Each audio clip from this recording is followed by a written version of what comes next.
It's funny how memory works as you get older. Names gone, completely gone. You'll meet someone new, shake their hand, and somewhere inside your brain the words have evaporated, but the utterly irrelevant details. Oh, those are crystal clear, like the exact shade of the curtains in their living room 10 years ago, or the fact that they once wore mismatched socks to a Christmas party. You don't need that information, it serves no purpose, but it's somehow impossible to forget.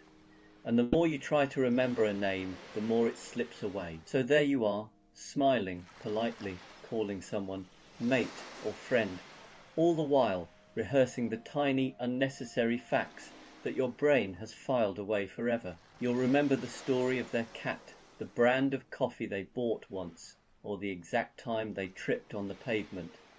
But their name, poof, vanished. The strange part is, it almost becomes a superpower. You can recall all these odd, seemingly useless details that make conversations feel familiar and personal. You can tell someone, I remember the scarf you wore on that snowy day in 2012, and they're stunned even if you can't remember their name. And you realize maybe names aren't that important anyway. What matters is the tiny mosaic of moments, the quirks and little stories, the bits that stick and linger. Those are the things that make someone memorable, and somehow that feels more satisfying than remembering a simple name ever could.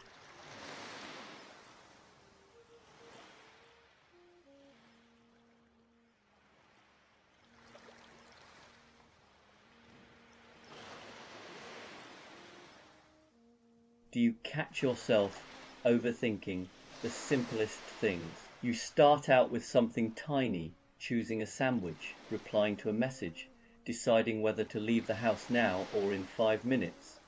And before you know it, you're deep in analysis, weighing options that don't really exist. You stand there genuinely considering all the possible outcomes, as if the future depends on whether you choose white bread or brown. And at some point, you catch yourself. There's a brief pause, a moment of clarity, and you realize you've spent far longer thinking about the thing than it would have taken to just do it. That's usually when the laugh arrives. Not a big laugh, more of a quiet, private one. The kind that says, I see what's happening here. You're not annoyed, you're not frustrated. You're just mildly amused by your own mind, wandering off with confidence and absolutely no sense of proportion.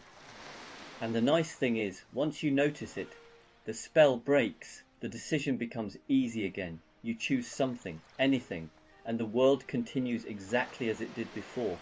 Nothing collapses, no one complains, the moment passes. So when you catch yourself overthinking the small stuff, it's worth smiling at it, because that little laugh isn't giving up, it's understanding. And sometimes that's all you really need to move on, quietly and comfortably, with the day unfolding just fine.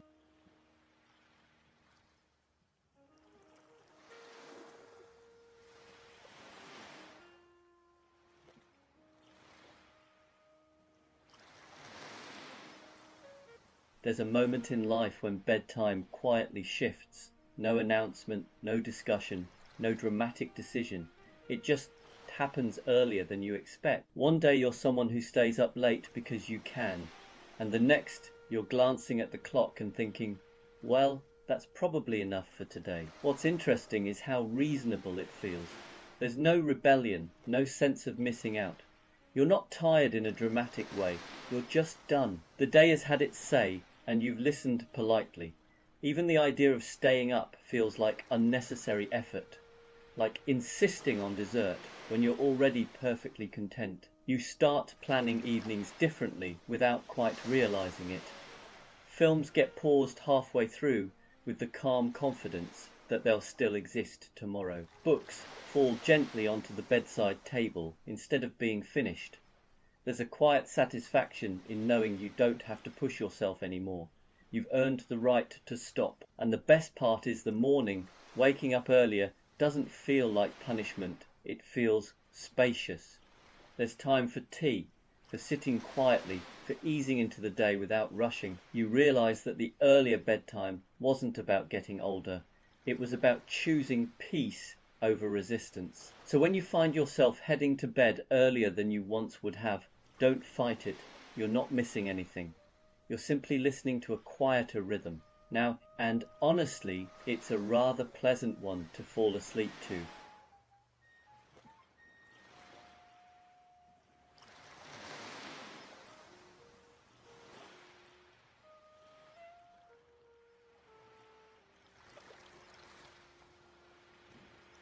There's a quiet moment that sneaks up on you at some point in life, when you realize you've picked something up again that you once put down for good, a hobby, something you were absolutely certain you'd outgrown, not abandoned temporarily, finished with.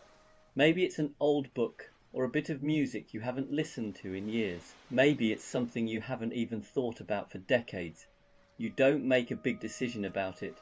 You just find yourself doing it, almost by accident, and wondering why you ever stopped. What's different now is the pace. You're not trying to be good at it. You're not trying to turn it into anything. You're just enjoying the shape of it, the familiarity, the feeling of your hands remembering what to do before your head catches up. It's strangely comforting, like meeting an old friend and realizing you don't need to impress each other anymore. And there's no urgency, no sense that it has to lead anywhere. If anything, the joy comes from knowing it doesn't. You can put it down again tomorrow and pick it up next month, and it'll still be there, patient, unbothered. It's a small reminder that not everything in life needs to move forward.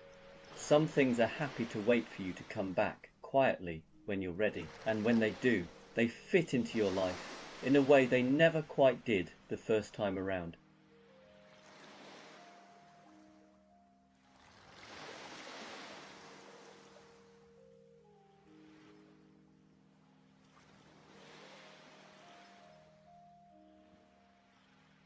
Weekends used to arrive with a bit of drama. There was anticipation, plans, a sense that something had to happen. At some point, though, the rhythm changes quietly, without announcement, and weekends become something else entirely. You still notice Friday, of course, but instead of excitement, it's more like relief, a gentle exhale. The weekend isn't a blank canvas anymore. It's a softer version of the week, familiar, predictable, comforting. Saturday mornings arrive earlier than they used to, often without effort. You wake up naturally sometimes before the alarm, and there's a brief moment of confusion before you remember there's nowhere you have to be, and somehow that's better than sleeping in ever was. You find yourself doing small, unremarkable things, a bit of tidying, a slow cup of tea, maybe a walk that has no real destination. There's no rush to make the most of it. The enjoyment is quieter now, tucked into the spaces between tasks, and then Sunday comes along carrying that familiar feeling that used to mean dread. But even that softens with time. It becomes more about easing into the week than resisting it. You prepare gently, you put things in their place, you wind down without fighting the clock.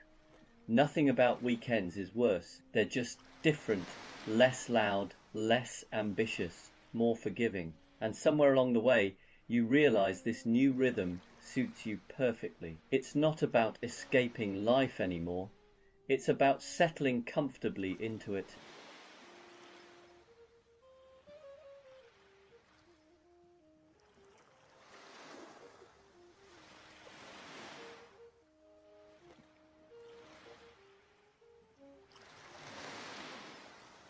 There's a particular kind of joy that sneaks up on you as you get older, and it's not the big, dramatic kind. It's the joy of small improvements, the kind no one else notices, and honestly, you don't really want them to.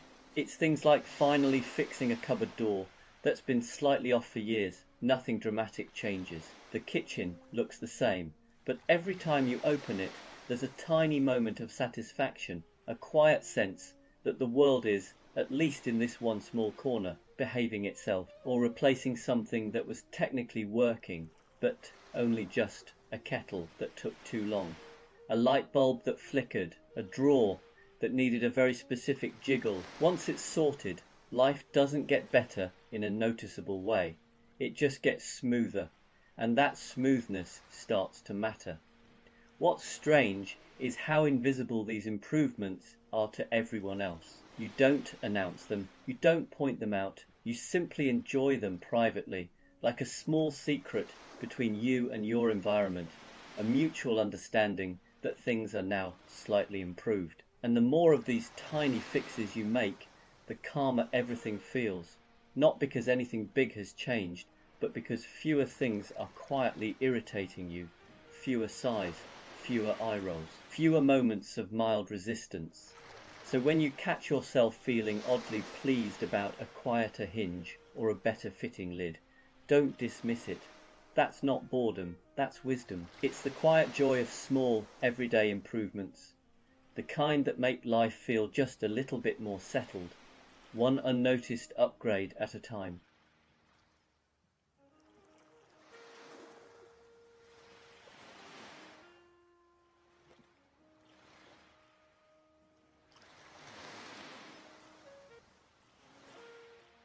So there's this thing that happens when you get a bit older. Maybe it's subtle at first, or maybe you don't notice until one day it hits you. Every room you go into suddenly seems to have a chair that's yours, not literally yours, of course, but somehow it's the one you gravitate to. You walk into the living room, and there it is. The cushions are slightly too soft, the angle of the backrest just right. You settle in, and immediately everything else feels wrong. The sofa too wide, the other chair too upright. Somehow this chair gets you, then the kitchen, same thing. There's a seat that calls to you, maybe by the window or near the radiator.